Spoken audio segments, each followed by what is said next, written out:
Bonjour, nous allons vous présenter la résolution de l'énoncé 1 de la façon qui nous a semblé la plus ergonomique. Nous rappelons qu'il n'existe pas qu'une seule manière de le résoudre. Enfin, nous travaillons sur Mac. Il n'y a pas de différence avec Windows, sauf que le programme ne sera pas en point exe. La première étape est bien sûr de commencer par programme, ensuite le nom de programme travail de groupe, ensuite implicit done afin de définir toutes les variables. Ensuite on définit les variables, donc les real, qui vont être les moyennes et les sommes, les trois moyennes et les trois sommes. Les real qui vont être alloués, donc tous les vecteurs, dont on ne connaît pas encore la dimension. Ensuite les entiers qui vont être alloués, les entiers io, i, n ligne, dont on parlera plus tard. Et enfin, nos caractères, donc les variables alphanumériques, le nom du fichier. Donc on a mis longueur 100 pour être certain que l'on puisse, qu'il ait la place pour l'écrire. La première étape est de donner le nom du fichier, donc write, puis read le nom du fichier. Enfin, on l'ouvre, donc c'est un fichier extérieur, on lui donne le tiroir 1 et on note file égale nom fichier. Ensuite, afin de connaître le nombre de lignes, on va utiliser la fonction iostat qui note 0 quand ça lit une ligne et -1 quand il n'y en a plus. On initialise le numéro de la ligne et io à 0. Ensuite, on crée une boucle qui continuera tant que iostat lira qu'il y a des lignes, donc io sera égal à 0. Et afin de passer à la ligne suivante, on note n ligne égale n ligne plus 1. Ensuite, on arrête la boucle. Et ici, on note n ligne égale n ligne moins 1, car sinon, on comptera une ligne qui vaut -1, mais en fait, donc, il y a une ligne qui n'existe pas. Ensuite, on alloue toutes les variables, tous les vecteurs qui seront utilisés par la suite. Maintenant, on va calculer la somme et la moyenne des échanges nets de l'écosystème. Donc pour ce faire, nous allons commencer par calculer la moyenne par mois. Donc, nous allons prendre une nouvelle variable, k égale 1, afin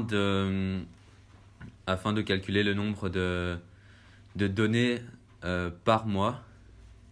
Donc ici, on retrouve la variable k égale 1 qui va être égale à chaque fois que k égale à 1 ou k égale à 1 va appartenir à un certain mois. Dans la fonction if, on rajoute également que le NNE doit être différent de -9999 qui sont toutes les données aberrantes. Donc dans ce cas-ci, la somme sera égale à l'ensemble des NNE appartenant à ce mois. Ensuite, ici, on trouve le nombre de lignes qui a servi à faire le nombre de lignes non aberrantes par mois, qui sera utilisé plus tard afin de calculer la moyenne. Dans le cas contraire, où le cas est différent du numéro du mois, nous nous retrouvons dans cette partie du programme où les NNE doivent à nouveau être différentes de -9999, sauf que dans ce cas, le k sera plus égal à k mais à k plus 1, donc cela signifie qu'on va changer de mois. Ensuite, exactement pareil que précédemment, donc la somme sera égale à l'ensemble des NNE appartenant à ce mois-ci, et le NK sera égal au nombre de lignes non aberrantes ayant servi pour calculer la somme. Ensuite, on n'oublie pas de finir en mettant NDIF les deux fois, car on a ouvert deux if. Donc c'était une boucle qui s'est répétée pour chacun des mois, donc on n'oublie pas de la fermer non plus. Ensuite, nous allons calculer la moyenne pour chacun des mois. Donc il y a 12 mois, donc on va faire une boucle de 1 jusqu'à 12. Et donc la moyenne, c'est égal à la somme divisée par le nombre de lignes qui ont été précédemment trouvées grâce au programme. Donc maintenant, nous devons calculer la moyenne de l'échange net de l'écosystème à partir des données non aberrantes, bien sûr, pour 3 classes de PPFD. Donc ces 3 classes vont se trouver entre 0 et 500, 500 et 1500, et puis 1500 et 2000. Donc, pour ce faire, nous allons utiliser une structure répétée incluant des structures alternatives, donc ici des conditions. Donc, nous devons tout d'abord initialiser donc, nos données, donc nos nombres de lignes, ici N1, N2, N3, qui sont nécessaires pour calculer nos sommes, les moyennes et les sommes. Donc, la structure répétée, on commence donc notre boucle, et puis nous devons faire nos structures alternatives pour établir nos classes.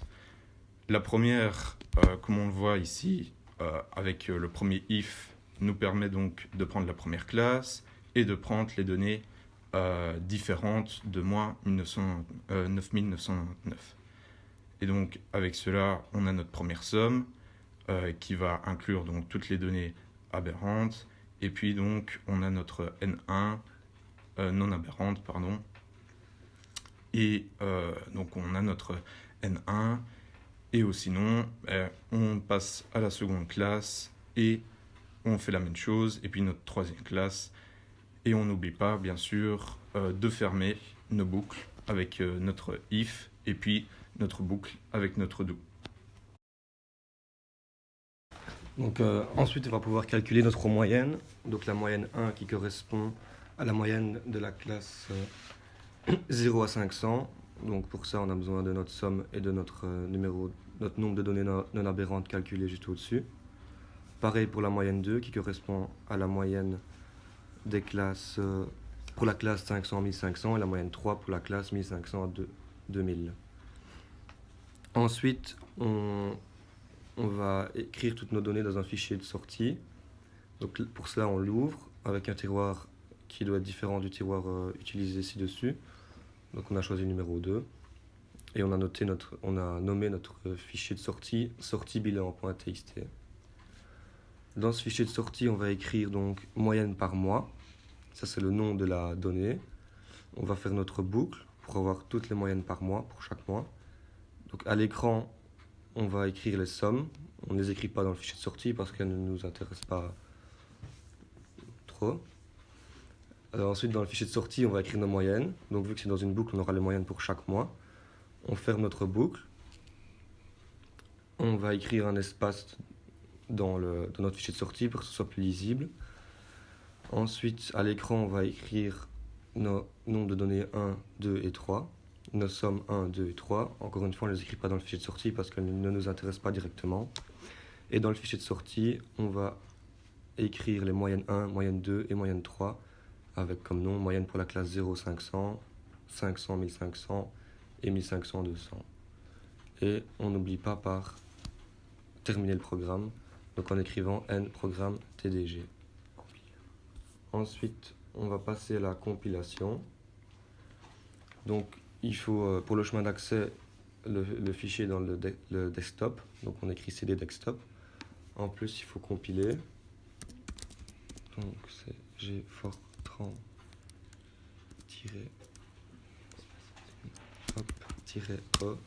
avec le nom du programme qui est tdg-tdg.f90. Ok, donc rien ne s'affiche, donc la compilation est effectuée.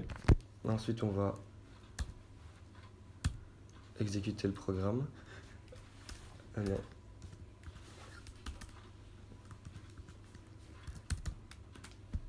quel est le nom du fichier? Donc le nom du fichier, c'est bilan.txt. Donc voilà, et ici on trouve nos données, donc nos moyennes par mois. Et ensuite, les moyennes pour la classe 0 à 500, 500 à 1500, 1500 à 2000. Merci de votre écoute et bonne journée.